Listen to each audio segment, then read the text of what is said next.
Y me da mucho gusto también comunicarles que vamos a iniciar una nueva serie de carácter escatológico, de carácter profético.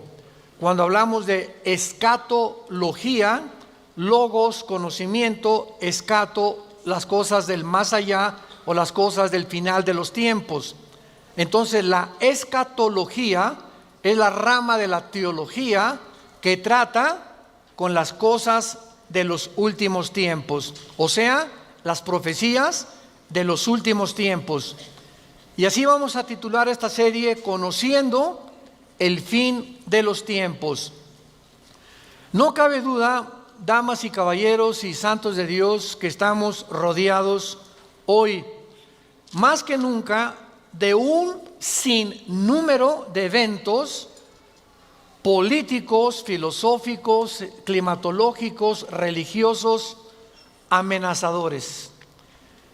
En el mundo siempre ha habido guerras, en el mundo siempre ha habido depravación sexual, degradación moral, siempre ha habido revoluciones, golpes de Estado, etcétera, etcétera. Pero nunca todas estas situaciones u eventos habían convergido como en el momento en que nos encontramos actualmente. Si hiciéramos un breve panorama geopolítico alrededor del mundo, nos damos cuenta, ¿verdad?, que de México hasta abajo, hasta la Patagonia, están las naciones latinoamericanas e iberoamericanas ardiendo, por todos lados protestas, en Hong Kong protestas, en Irak protestas contra el gobierno.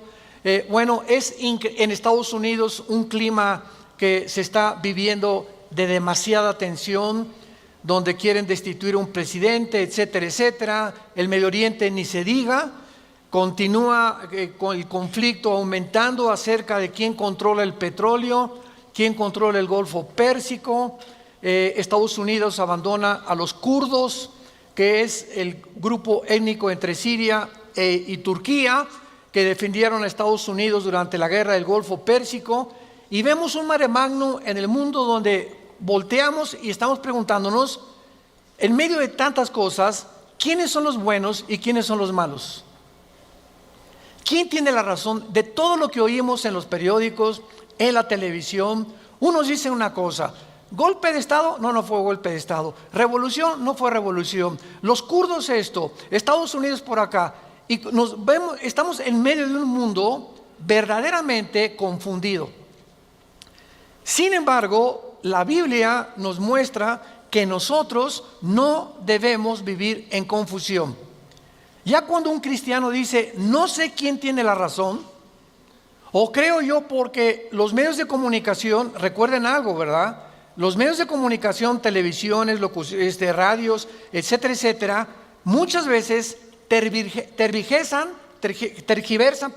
las noticias de tal manera que llegan a manipularnos y hacernos creer lo que ellos creen. Entonces, dependiendo quién está detrás de los medios de comunicación, qué ideologías o qué filosofías o quiénes son los dueños de CNN o de BBC News o de Fox News, etcétera, etcétera, o en México, dependiendo quién se encuentra detrás, es la clase de mensaje que envían. Y cuando nosotros oímos en Fox News una cosa que contradice CNN otra cosa, y otros periódicos de México dicen una cosa, y otro periódico dice otra cosa, llegamos a preguntarnos, ¿quién dice la verdad? ¿No es verdad? Realmente, ¿quién dice la verdad? ¿En qué mundo nos encontramos? Realmente, ¿cómo podemos nosotros afianzarnos? Es como si estuviéramos en un barco que se está hundiendo y nos hemos echado fuera de la borda, como cuando el Titanic en 1910-12 se estaba hundiendo. Nos aventamos al mar y nos agarramos de un salvavidas. Y ahorita así está el mundo. Estamos tratando de buscar un salvavidas, algo que nos dé seguridad, algo que ya no produzca tanta tensión en nuestras vidas, tanta angustia, porque el mundo vive angustiado. Hay demasiada ansiedad. La enfermedad número 1 que la Clínica Mayo en Rochester y el Hospital Hopkins en Estados Unidos, que son las dos clínicas médicas más respetadas que hay en el mundo en cuanto a evaluaciones y a sugerencias médicas, coincidieron hace algunos años en que el factor común denominador o la causa número uno, escúcheme con mucho cuidado, este es un dato que viene de clínicas médicas, no cristianas. La causa número uno de las enfermedades mentales y físicas del ser humano en el siglo XXI es el estrés. El estrés es un estado de angustia, un estado de tensión, de ansiedad interna que no te deja vivir y que te hace que estés enojado contra el gobierno, enojado con tu papá, con tus hijos, etcétera, etcétera. Ves a toda la gente con recelo, no confías de nadie, te vuelves amargado, te vuelves amargada. Y es el estado interno al que el ser humano está llegando porque hay demasiados conflictos en el mundo, demasiadas noticias. Estamos oyendo con el iPhone qué pasó en Irak, qué pasó en el Medio Oriente, qué pasó por acá, mis amigos, mis amigas, y llega un momento en que el ser humano ya no tiene paz. Ayer en el Congreso de Pastores que tuvimos en México, llegaron una familia a consultarme. Él es pastor, su esposa lo acompaña hace mucho tiempo, y me dice: Armando, quiero decirte una cosa. Tenemos un programa de televisión en Sudamérica y un programa de radio. Y el otro día estaba radiando unas noticias, me dice la esposa, y ¿sabes una cosa? Que de repente se me olvidó todo. Entré en un estado de amnesia en el que ya no sabía ni quién era yo. Algo me pasó en las neuronas de mi cerebro que se me fueron todas las ideas. Y duré como 1 o 2 días. Mi esposo asustadísimo, ¿qué me habrá pasado? No fue un golpe, no tuve un trauma, y se me fueron todas las ideas. Inmediatamente le contesté y le dije: eres una mujer demasiado estresada. Y hay una autora inglesa que les recomiendo, ahorita mi esposa está devorando todos sus libros, que se llama Carolina Leaf, L-E-A-F, Leaf. Esta autora inglesa es neuróloga, pero es cristiana, y está haciendo los últimos descubrimientos del cerebro, de las neuronas, de la manera como afecta el estrés. Y en ese momento, cuando tú estás demasiado estresado y tienes demasiadas presiones, y los niños, y el esposo, y el falta de trabajo, y el buen fin, o lo que tú quieras mencionar, algo le pasa. Las neuronas son interconexiones eléctricas que tenemos, pero millones de células dentro del cerebro, y un solo alambrito por la presión mental, por falta de vacaciones o de que no aprendes a relajar tu mente, etcétera, etcétera, provoca amnesia, provoca enfermedades mentales y puedes llegar inclusive a la locura. Esto es impresionante, porque es como un árbol lo que tenemos aquí adentro. Y ella está descubriendo que cuando tienes pensamientos negativos, las neuronas se unen más rápido. Esto es increíble porque así nos diseñó Dios. Y cuando tenemos pensamientos negativos, las neuronas comienzan a tratar de desconectarse y vienen zonas negras en el cerebro que te impiden pensar coherente y lógicamente. Qué interesante que Filipenses 4:8 diga en la Biblia: en esto pensad, todo lo que es bueno, todo lo que es justo, todo lo que es buen hombre, ocupa tu mente pensando cosas positivas. Porque la gente que está continuamente pensando el mal, o qué mal hacer, o estar negando a Dios en su mente, algo afecta las neuronas del cerebro científicamente. Y cuando venimos a la Biblia nos damos cuenta, ¿verdad?, que se están derrumbando todas las ideologías. El comunismo ya no es el comunismo, porque el comunismo que yo practiqué, por ejemplo, ustedes muchos saben que antes de que yo fuera cristiano, fui comunista, fui ateo. A los 12 años me decepcioné de la religión que nos inculcaron y llegué a negar a Dios. Las religiones son un engaño, todas quieren explotar a la gente. Estos eran mis pensamientos. Tenía el Che Guevara arriba de mi cuarto con un póster inmenso de él, y Marx y Engels y Lenin, etcétera, etcétera. Y para mí ese era mi mundo y era lo que yo creía era la respuesta, un sistema ideológico para poder cambiar la sociedad. Sin embargo, cuando descubrí, ¿verdad?, que este sistema era completamente contradictorio, como se demostró en 1990, que cayó el comunismo en Europa, cuando Mikhail Gorbachev confesó que era una ideología. Para que seas comunista, número 1, tienes que ser ateo. Escúchame con mucho cuidado. Número 2, tienes que ser darwiniano. O sea, tienes que creer que al morir no hay nada, que vas a la tierra y que no hay Dios y ahí acabó. No hay otra vida, no hay mundo espiritual, no hay ninguna otra dimensión. Número 3, tienes que ser humanista, no humanitario, humanista. O sea, tienes que creer que el hombre tiene las respuestas para sus problemas. Ese es el humanismo. Cuando creemos que nosotros podemos resolver la pobreza, las injusticias, etcétera, etcétera. Que es la historia del fracaso de la Liga de las Naciones Unidas, la OTAN, la OEA, llámale como quieras. El hombre es incapaz de resolver los problemas que van más allá de nuestra capacidad para resolverlos. Ese es el humanismo. Entonces, si no hay esta plataforma, no eres comunista, es una mentira. Y ahora los últimos comunistas o los últimos demócratas o los últimos que han tratado de implementar diferentes sistemas de pensamiento, se dan cuenta que están ya mezclando una ideología, comunismo con democracia, con capitalismo, porque no ha funcionado.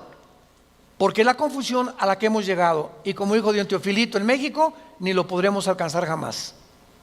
Porque no hay ningún sistema de gobierno perfecto. Decía Winston Churchill, entre los sistemas de gobierno, el mejorcito es la democracia, pero no es perfecta tampoco.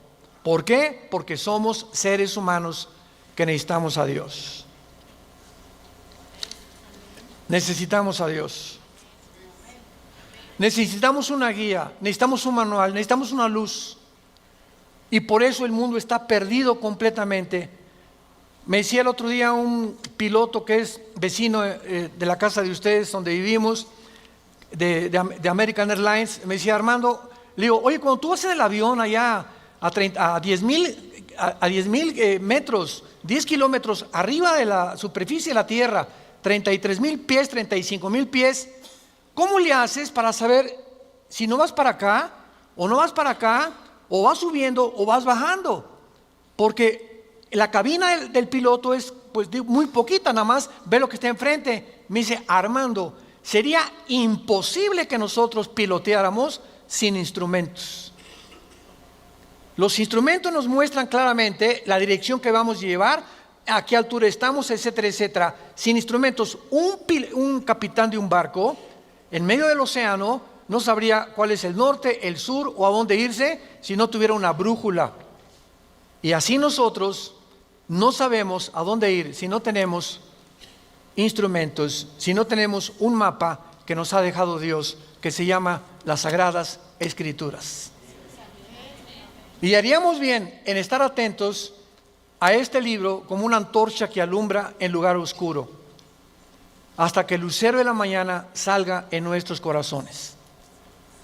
Vamos pues a abordar este tema y esta serie, porque ante todos los eventos que está el mundo atravesando actualmente, que amenazan nuestra tranquilidad, nuestra familia, nuestro futuro, provocan ansiedad, angustia. ¿Qué pasa si pierdo el trabajo? ¿Qué pasa si el peso pierde más valor ante el dólar? Si cae el petróleo, si viene un gobierno en México, o si viene una guerra nuclear. Todas estas cosas producen ansiedad, producen incertidumbre, producen intranquilidad. Y Dios no quiere que vivamos así. Dios quiere que en medio de este mundo tengamos una esperanza, tengamos una seguridad de que las cosas van a mejorar. Que lo mejor de nosotros está por delante. Y que aunque el mundo sea cubierto de tinieblas, en nosotros debe haber luz. Porque somos la familia de Dios, que dio a su Hijo en una cruz hace 2000 años para que pudiéramos comprender el mensaje del Evangelio, de las buenas noticias, de la gracia de Dios en su Hijo Jesucristo. Podemos saber exactamente, y este es el tema que vamos a abordar en toda esta serie, podemos en la Biblia encontrar datos, información que nos digan en qué tiempo de la historia nos encontramos. ¿Podríamos realmente decir con seguridad nos encontramos a 10 años de que Cristo venga, o a 5 años de que Cristo venga, o nos encontramos al borde de un caos nuclear, o estamos en la orillita de la autodestrucción del ser humano? Esta información se encuentra en este libro, porque cuando comienzas a escudriñar este libro y nos comenzamos a ver que Dios nos comienza a despejar incógnitas y los velos negros que nos impiden ver hacia adelante comienzan a ser quitados por la luz del Espíritu de Dios, comenzamos a caminar con confianza en la vida. Si yo estoy en una cueva oscura, yo no sé si dar un paso por acá porque no veo, está tan oscuro que a lo mejor está ahí un murciélago o una roca o algo. Pero si alguien me da una lámpara, ¿qué hace la lámpara? Inmediatamente me alumbra 4, 5, 10 metros hacia adelante. Y con esa lámpara puedo caminar con confianza porque voy viendo dónde voy pisando. ¿Correcto? Bueno, así es exactamente en el mundo espiritual. El mundo ahorita no tiene lámpara, están así. ¿Será melón? ¿Será sandía? ¿Será ya sabes quién? Por aquí, por allá, ¿y para dónde? Esto, ¿tendrá razón ellos? ¿Tendrá razón estos? ¿Tendrá razón este gobernante? Por acá, y así está el mundo. Pero cuando tenemos la palabra profética más segura, vamos a comenzar a caminar con confianza y a darnos cuenta del Dios que nos dice: no temas. No temas, estoy contigo, nunca te dejaré, nunca te voy a abandonar. Estaré contigo todos los días hasta el fin del mundo. Y aunque se cierren los cielos aparentemente y la oscuridad, la tierra esté cubierta de ella, mientras más oscuro, las estrellas se ven mejor. Mientras más oscuro, vamos a tener más luz, porque vamos a poder brillar en medio de las tinieblas. Claro que la Biblia nos va a revelar todos estos sucesos y calamidades antes de que sucedan, para que cuando sucedan corroboremos, comprobemos, confirmemos que Jesús tuvo realmente la razón y que Él es el Hijo de Dios. Y esto es lo que nos da la fortaleza, las convicciones, porque lo que más se necesita ahorita en el mundo es seres humanos con convicciones profundas en sus vidas, con mucha integridad para vivir. Y cuando tú eres una persona de una sola pieza, como dijo Pablo, yo sé en quién he creído, ya no te engaña la gente. Ya no te engañan las películas, no te engaña la televisión, no te engañan las noticias, porque tu fe está bajo una roca. Estás parado en un fundamento inconmovible. Y este fundamento es la palabra de Dios. Vayamos a ver algunos pasajes. En primer lugar, en el capítulo 46 del libro de Isaías. Si no traes la Biblia, por eso estás así. Con razón.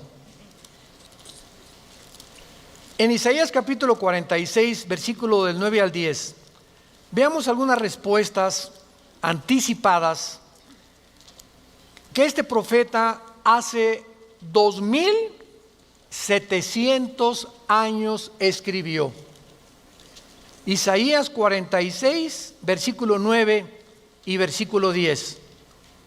Dice Dios: acuérdense de las cosas pasadas desde los tiempos antiguos, porque yo soy Dios y no hay otro Dios, y nada hay semejante a mí, que anuncio lo porvenir desde el principio y desde la antigüedad, lo que aún no era hecho, que digo, mi consejo permanecerá y haré todo lo que quiero.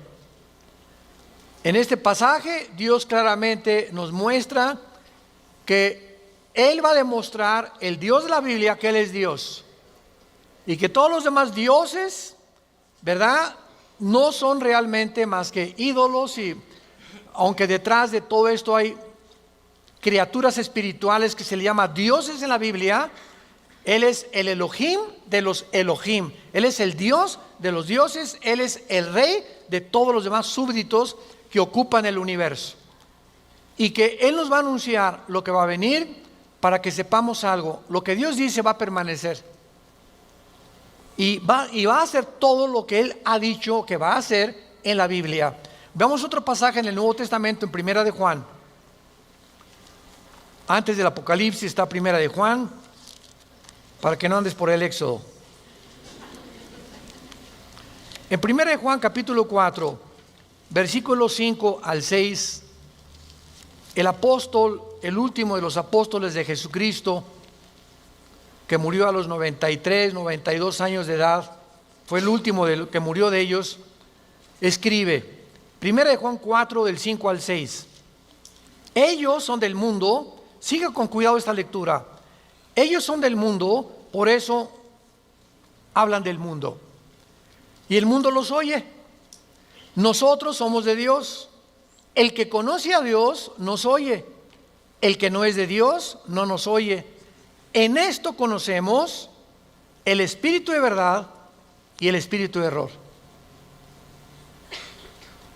Tú prendes el radio y dices, ¿qué quiero oír? La charrita del cuadrante. Bueno, porque eso es lo que quieres oír. Pero al mismo tiempo tu aparatito de tu radio tiene ondas y tiene FM, tiene AM y tiene como 50 estaciones más que tú puedes oír. En el FM 91.3, 1440, etcétera, etcétera, ¿verdad? Pero tú sintonizas lo que tú quieres oír. El mundo espiritual que nos rodea, ahorita aquí cerca de nosotros, todas estas ondas radiales y de video y de televisión están pasando junto a nosotros, pero ese aparatito las capta, son invisibles. Y el hecho que no las veamos no implica que no existen, porque aquí están junto a nosotros, pero ese aparatito lo prendo y capta esa onda que yo quiero, o hay otra banda más chica, o hay otra más grande, pero capta, repito, la estación que tú quieres bajar del mundo invisible. Y así pasa en el mundo espiritual. ¿A quién quieres oír? ¿A Buda? ¿A Marx? ¿A Che Guevara? ¿A Lenin? ¿A los brujos? ¿A los astrólogos? ¿A quién estás sintonizando en tu mente? Ellos son del mundo. Si tú eres del mundo, vas a oír a los líderes del mundo, a los religiosos, a los brujos, a los que te han prometido que tienen alguna verdad. Y por eso tu vida está como está. Pero si tú quieres sintonizar la frecuencia de Cristo, entona a Cristo en la Biblia. Entonces, por la forma y a quienes oímos, podemos confirmar si somos o no somos hijos de Dios. El que es de Dios, oye a Jesús. Mis ovejas, Juan 10, oyen mi voz y me siguen, y yo les doy la vida eterna. Y no oirán la voz del falso pastor. Y aquí se trata de tu destino eterno, de tu familia, de tu matrimonio, de tus hijos. Tienes que aprender a discernir la voz de Jesús. En medio de tantas voces en la televisión, en los programas, en los radios, en libros que hay que nos rodean por todos lados, ¿a quién estás oyendo? ¿A quién estás leyendo? ¿Qué tipo de lectura tienes? ¿Qué tipo de actividades tienes para saber si tú eres y tienes el espíritu de verdad o tienes el espíritu de error? Muy bien. En la Biblia tenemos tres principales fuentes de información de las profecías bíblicas. Esto es bien importante. Hay tres fuentes de información en la Biblia que vamos rápidamente a verlas, que nos muestran la fase final de la historia humana en tres pasajes de la Biblia y que nos vienen realmente a confirmar en qué época nos encontramos. Estas tres son, en primer lugar, el Sermón del Monte de Jesús, que se encuentra en Mateo 24, Marcos 13 y Lucas 21.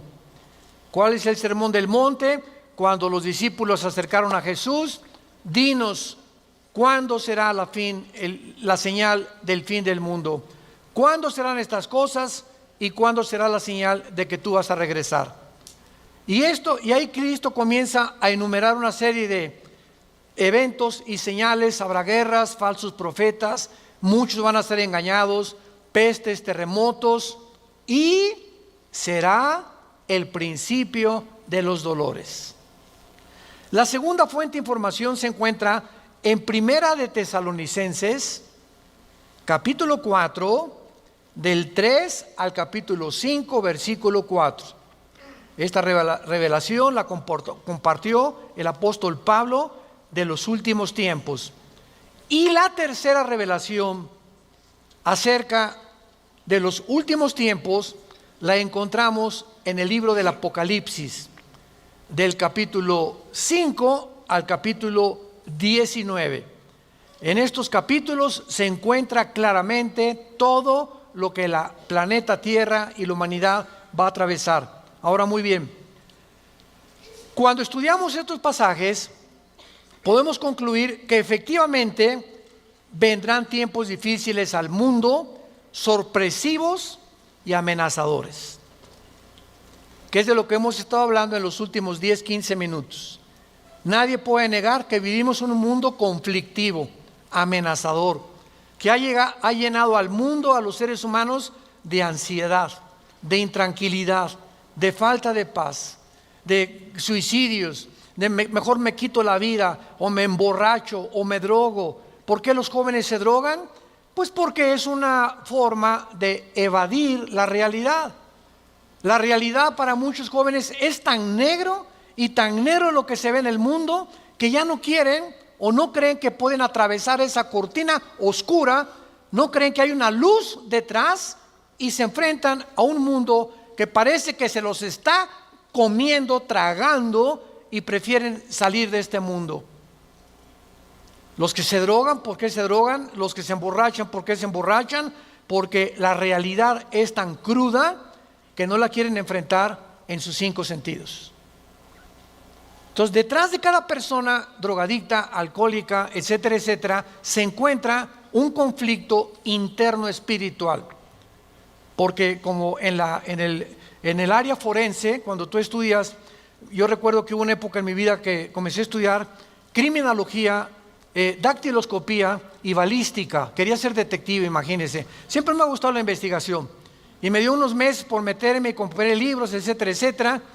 Y siempre cuando en esa área te involucras, los detectives o los investigadores siempre están buscando el motivo por el cual alguien le quitó la vida a la otra persona. Porque siempre hay un motivo del que cometió fraude, el motivo de por qué mató a su mamá, el motivo por qué abandonó a su esposa. Siempre detrás de cada acción hay un motivo. Y cuando descubrimos el motivo, nos ayuda a poder tener una pieza del rompecabezas más clara para poder averiguar o decidir quién fue el asesino o quién fue el ladrón o quién se encuentra detrás de eso. Y cuando nosotros vemos esto, ¿verdad?, que el motivo por el cual la gente hace lo que hace en el mundo, nos damos cuenta que el mundo está espiritualmente muriéndose. Y nosotros tenemos la medicina. Qué triste que tengas compañeros en tu escuela que estén tan confundidos, que no les has hablado jamás de Cristo, que tengas amigos que haces negocios con ellos, que tengas un taller de carpintería, de plomería, o eres mecánico o abogado en tu bufete o un médico, y la gente a tu alrededor, vemos a la gente, caras vemos y están llorando por dentro, están deshechos por dentro. Que si esa hermanita, la enfermera que diga, ay hermanita doctora, ¿cómo está? Muy buenos días, ¿verdad? Y te encierras con ella y te pones enfrente de ella, te puede olvidar, se quitan esa máscara que están usando y caen en una expresión de llanto, de angustia, que están escondiendo, poniéndose una máscara de aparente felicidad. Y así las personas que tú ves, no es cierto que son lo que estás viendo. Detrás de cada persona se encuentra un drama. Se encuentran problemas más allá de lo que podemos imaginarnos. Así que nosotros tenemos la respuesta y la medicina, qué estamos haciendo con ella, y vamos a dar cuentas en la otra vida de todas las cosas que nunca cumplimos en la palabra de Dios al compartir el mensaje de Jesucristo. Ahora bien, vayamos a Mateo 24 y veamos rápidamente que del estudio de estos tres pasajes que acabamos de mencionar, el Sermón del Monte, Primera de Tesalonicenses 4 y el libro de Apocalipsis, podemos concluir, para poner el tapiz, el fundamento de nuestra serie que vamos a seguir desarrollando, que efectivamente estamos en el tiempo de eventos muy amenazadores, sorpresivos, y aunque nosotros los cristianos no querramos ver, ni vamos a estar, esto está garantizado, nosotros no nos vamos a encontrar en los acontecimientos del libro del Apocalipsis. La iglesia no va a encontrarse en los acontecimientos de Primera de Tesalonicenses 4, ni tampoco en el Sermón del Monte, más que en lo que les voy a mostrar ahorita. Y no vamos a ver nosotros el Armagedón. Creo que no vamos a conocer tampoco al Anticristo, pero hay algo que vamos a atravesar para que nos vayamos preparando y para que entendamos que para poder enfrentar lo que se viene se necesita carácter.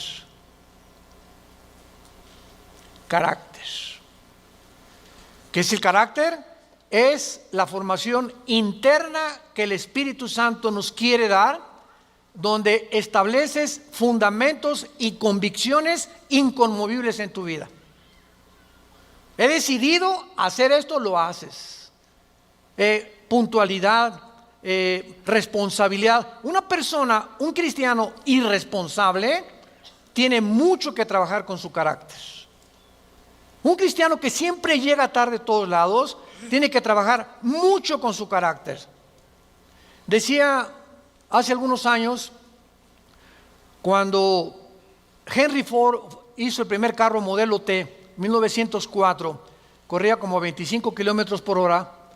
Su hijo Henry Ford II tomó la Ford Motor Company, la compañía de carros Ford en Estados Unidos, que fue la que más comenzó a vender carros a principios del siglo XX. Y este hombre llegaba a la compañía de Ford y ponía al jefe de la planta, al jefe de la administración, al jefe de la supervisión, ponía a líderes en cada departamento. Y él llegaba cada 2 o 3 meses, y si ese líder no hacía que funcionara la planta que él le había dado, lo corría. Dice, un líder, decía Henry Ford II, es la persona que hace que las cosas sucedan. Y si tú estás al frente de una responsabilidad y no cambias la situación, o no cambias la manera de pensar de los hombres o de tus soldados que tienes bajo tu responsabilidad, tú no eres líder.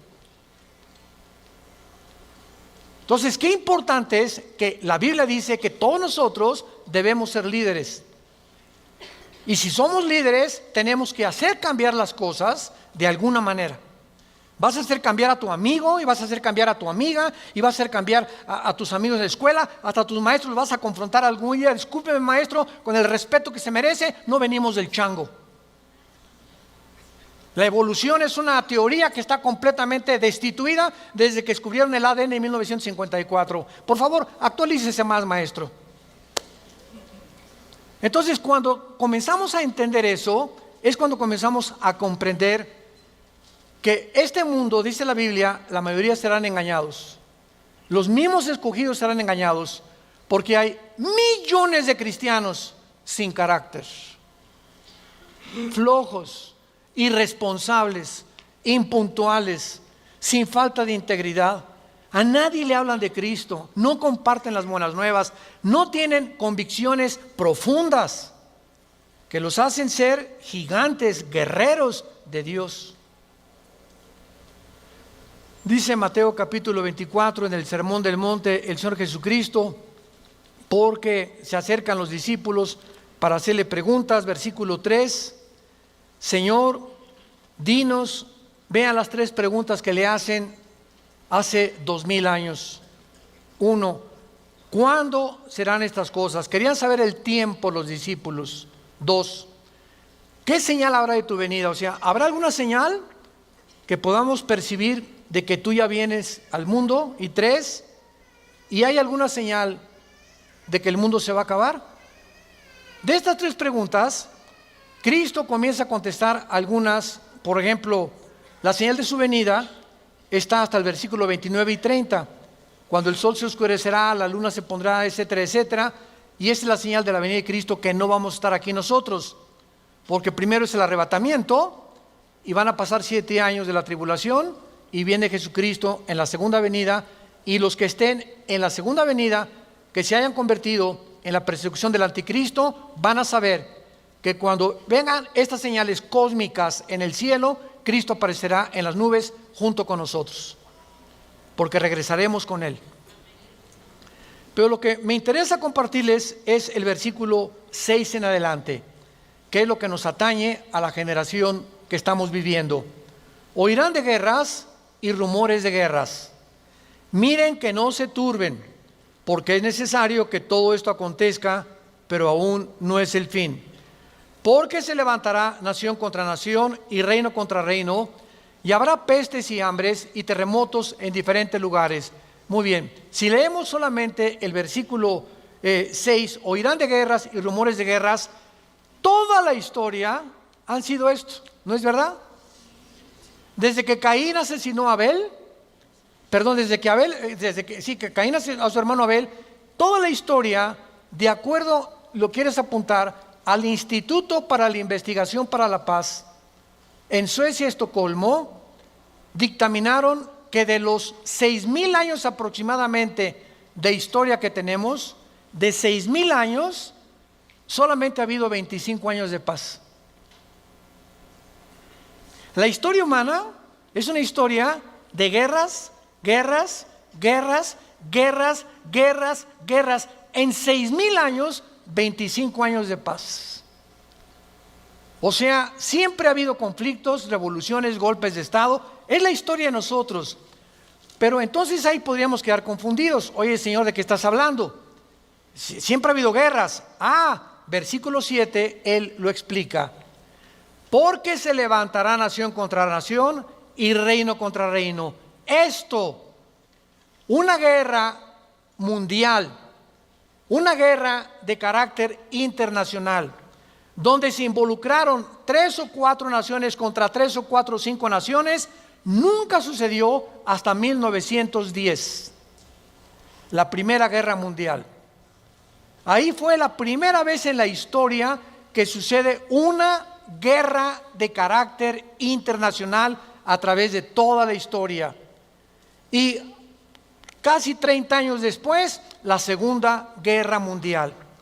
Entonces, con esto nos situamos nosotros en una plataforma bastante sólida y podemos entender que cuando Jesús dice, se levantará nación contra nación y reino contra reino, y habrá pestes, porque las guerras producen pestes, plagas, ¿verdad? Enfermedades, calenturas, hambres, terremotos. Señor, siempre ha habido terremotos, ok, claro, siempre ha habido terremotos, pero de acuerdo al Instituto Sismológico de Boulder, Colorado, que es uno de los institutos más prestigiados en el mundo para detectar terremotos, desde 1976 hasta el 2010 han aumentado 70% los terremotos en el mundo. 70% han aumentado. Eso es lo que Cristo está diciendo, que iban a aumentar cada vez más los terremotos, etcétera, etcétera. Versículo 8. Y todo esto, aquí es donde nos encontramos ahorita. Nos encontramos en el principio de los dolores. Nos encontramos en un mundo donde el matrimonio ya está dejando de existir. En un mundo donde el ser humano está contagiado e infectado filosófica, religiosa, política, económicamente. Unos voltean por acá, ¿dónde estará la solución? Voltean a sus ídolos, otros consultan muertos, otros consultan espíritus, otros etcétera, etcétera. Es impresionante a donde el mundo se encuentra actualmente. Impresionante. Y esto es precisamente lo que Jesucristo nos quería decir para que estemos preparados. Ahora, muy bien, después de estos principios de dolores, nos vamos. Adiós, mundo cruel. Adiós, mi perro fido. Adiós, adiós, mundo cruel. Ya nunca te veré. Después de este principio de dolores, van a aumentar.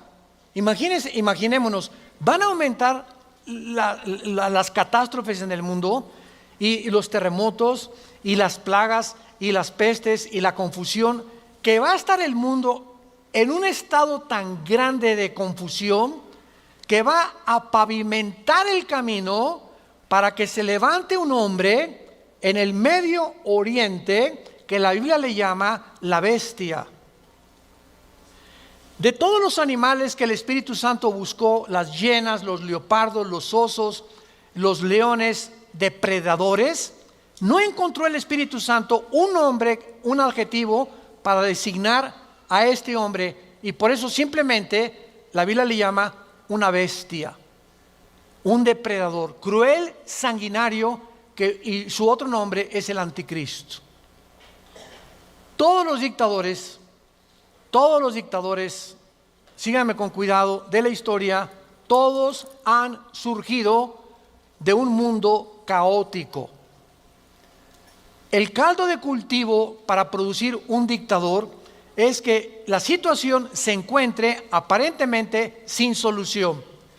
Corrupción, oscuridad, etcétera, etcétera. Y en medio de esto surgen hombres prometiendo mejorar las cosas.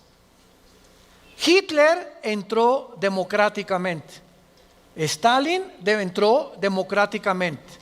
Saddam Hussein entró democráticamente.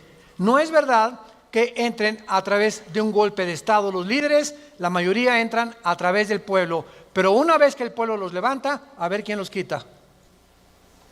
Y en medio de esto es cuando el mundo va a ver en Europa que va a estar una oscuridad total en Europa. Ahorita la salida de Inglaterra de la Unión Europea, el Brexit famoso.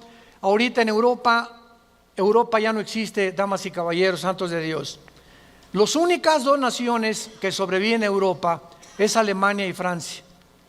España, Portugal, Grecia e Italia están hundidas económicamente, sin dinero para poder levantarse. Y no hay ninguna esperanza para estas naciones.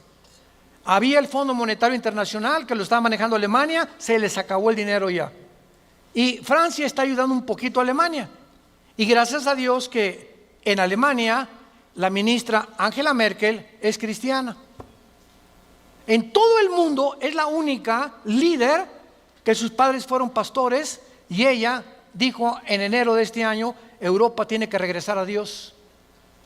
Entonces Alemania está sobreviviendo, Inglaterra se está yendo sin los impuestos que le pagan las naciones a la Comunidad Europea o a la Unión Europea, ya no va a haber forma de sostener una Unión Europea, que era el sueño de los europeos después de la Segunda Guerra Mundial.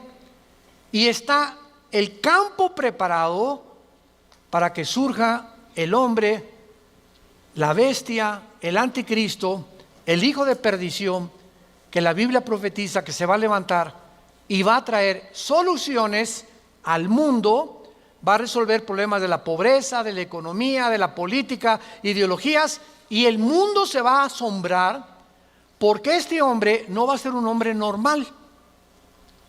Va a ser un hombre poseído por un principado satánico. Lo hemos visto en otras conferencias en el libro del Apocalipsis, ya no nos da tiempo para eso. Pero va a ser un hombre que va a hacer milagros sobrenaturales. Y va a tener a un compadre que en Apocalipsis 13 se le llama el falso profeta, que va a ser, fíjense, un líder religioso unido a un líder político. El líder político, el anticristo, va a usar a un líder religioso para que el líder religioso convenza al mundo de ponerse la marca el 666. Y cuando el líder religioso convence al mundo y haga milagros, este líder religioso, el anticristo lo va a matar. Y va a deshacer la ciudad de donde salga el líder religioso, y el anticristo, a la mitad de los 3 años y medio, va a proclamarse. Segunda de Tesalonicenses capítulo 2, del 3 al 4, se va a proclamar que Él es Dios. Va a entrar al templo judío, va a violar el templo judío y va a hacer que el mundo lo adore como Dios. Pero, ¿será eso posible? ¿Que pueda llegar la humanidad a tal grado de adorar a un hombre como Dios? La historia nos enseña que el hombre no aprende la historia. ¿Se acuerdan de esa frase? Y el que no conoce la historia está condenado a repetirla. ¿Qué pasó con los césares romanos? Los césares romanos mandaron a la gente que los adoraran como dioses. Y los césares romanos se erigieron como dioses. Calígula mata a su familia. Nerón tenía de amante a un niño de 10 años. Era una depravación impresionante. Cuenta la historia que cuando un emperador romano estaba en el Coliseo, cuando vayan a Roma, vayan al Coliseo, es impresionante ver el Coliseo romano. Todavía en el Coliseo romano, cuando vayan a Roma, las manchas de la sangre de hace 2000 años, de los mártires que mataron los leones y quemaron vivos y que arrastraron, ahí están todavía las manchas de la sangre que las han mantenido. Bueno, pues cuenta la historia, ¿verdad?, que estaba el César en un coliseo, en el Coliseo romano, y entonces todo el mundo se tenía que hincar y decirle: salve César. Y un hombre se quedó parado, que aparece en Apocalipsis con el nombre de Antipas. Y entonces se quedó parado y el César le dijo a un centurión: ve por favor y ve que es esclavo, ¿por qué no se hinca? Y el centurión romano fue con Antipas, le dijo: Antipas, tienes que hincarte porque si no te van a matar. Y entonces y además le dijo el centurión: te van a matar, ¿y no ves que todo el mundo está contra ti? ¿No ves que tú eres el único? Y Antipas contestó: dile al César que si todo el mundo está contra mí, yo estoy contra todo el mundo, porque así murió mi Señor. Lo quemaron vivo en un balde grandísimo de aceite hirviendo. Y por eso Cristo le llama en Apocalipsis mi testigo fiel. Va a llegar un momento, santos de Dios, en que el mundo va a estar contra nosotros, y ahí se van a denotar tus convicciones. Y si tus amigos están contra ti, y tu familia está contra ti, y el mundo está contra ti, nosotros estamos en contra de ellos, porque nuestra fidelidad es al Hijo de Dios por los siglos de los siglos. Te damos gracias, Señor, por tu palabra.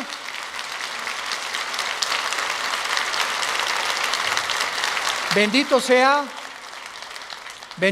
el nombre del Hijo de Dios, que nos ha hecho renacer su Padre para una esperanza viva por medio de su resurrección de entre los muertos, para que tengamos una esperanza que no puede morir en nuestro corazón y permanezcamos fieles a esta esperanza a la que todos hemos sido llamados. Al gran pastor de las ovejas, nuestro Señor Jesús, es nuestra lealtad, es nuestro amor, es nuestro corazón. porque Él fue el que dio su vida en nuestro lugar. A ti, Jesús, te damos gracias por vivir dentro de nosotros y saber que más pronto de lo que nos imaginamos, vienes por tu iglesia. Vienes por aquellos que han sido fieles hasta la muerte, que han mantenido firmes sus convicciones en medio de un mundo confundido, donde estos hijos e hijas tuyas han permanecido inconmovibles en la fe, aferrados a la roca, a la palabra de vida, que es la que nos ha dado la vida eterna. Te damos gracias, Señor, porque sigues llamando al mundo al arrepentimiento, a que se vuelvan a ti. No somos dioses, somos seres humanos, agentes morales, débiles, vulnerables, irresponsables de todas nuestras acciones, pensamientos y palabras. Y daremos cuenta algún día, después de nuestra muerte, de todo lo que hicimos mientras estábamos en este cuerpo que es temporal. Un cuerpo sujeto a la corrupción, pero dentro de nosotros el alma y el espíritu vivirá eternamente. Si tú esta mañana quieres invitar a Cristo y aún no estás seguro de que tienes la vida eterna o segura, dile simplemente estas palabras: Señor, te pido perdón por mis pecados. Creo que en esa cruz pagaste por ellos con tu sangre y que a los 3 días resucitaste de los muertos. Y porque creo que vivo, te pido en este instante, Señor Jesús, que entres a mi vida como mi Señor y mi Salvador. Tendré el poder ahora, de la corta vida que me queda, vivirla para ti, conocerte, adorarte y morir en paz, al saber que mis pecados han sido perdonados y que me has amado hasta la muerte. Oramos en tu nombre, bendito Jesús. Amén. Gracias a Dios por esta palabra maravillosa que Dios nos ha dado, la palabra de Dios. Gracias, Señor, por este libro maravilloso que es la Biblia.